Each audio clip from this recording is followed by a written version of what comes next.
Okay. Hello, my name is David. I started uh, dealing with moon landing hoaxes and stuff about 20 years ago. I'm not an expert in it. I'm more like a minion in this area, but I started by I started on reading a blog called Bad Astronomy, written by Phil Plait, who got the title of the Bad Astronomer because he wrote a book called The Funny Thing, called Bad Astronomy, because of a TV show called Funny Thing Happened on the Way to the Moon, which was a show about the conspiracy about what people think happened on the way to the moon. Sorry, had an itch.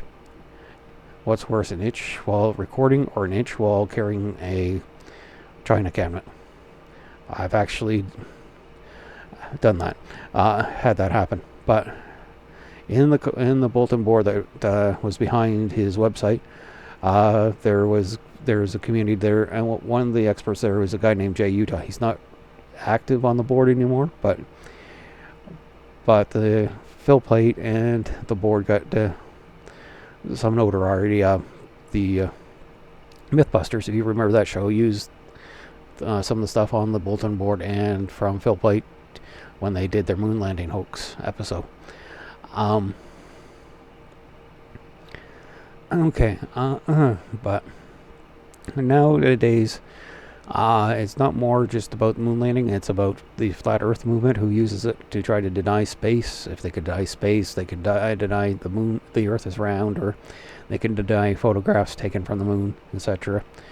But yeah, we'll get to the first scene of the movie.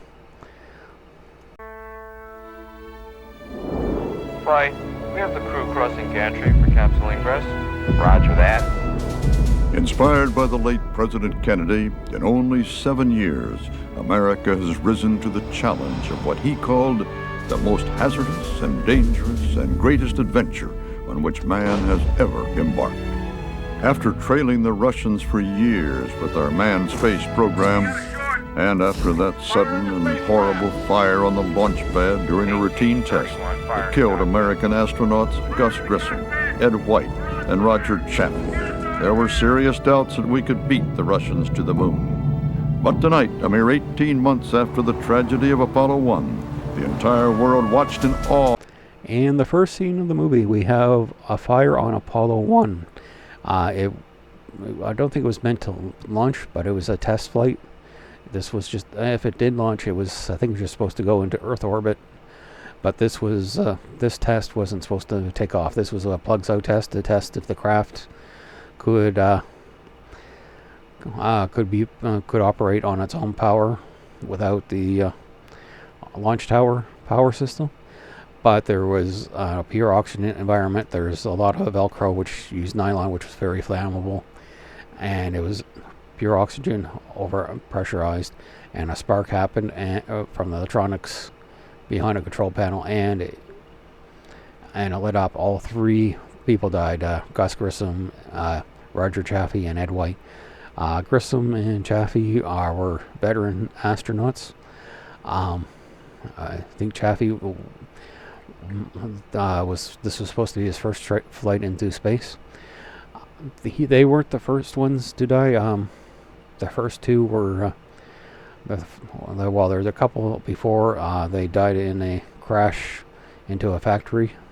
They flew like jets around to do their appearances. And afterwards, after the Apollo program, there was the space shuttle program.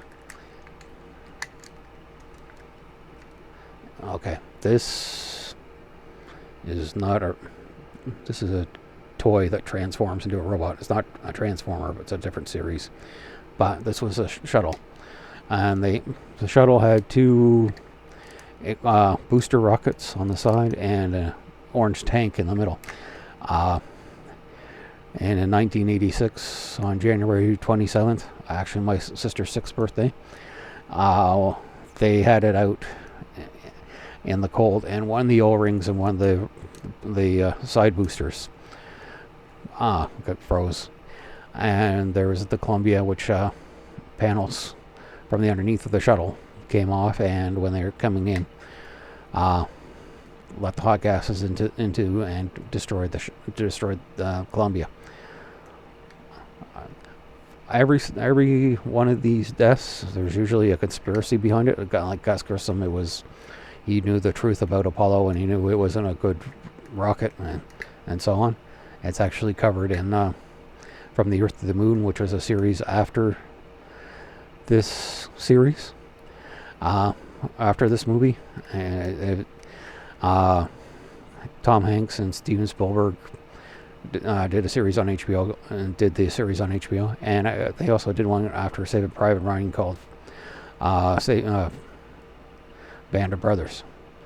Both highly recommended series. Band of Brothers is a little gritty because it's wartime in Europe. But okay, I think that's it for this segment.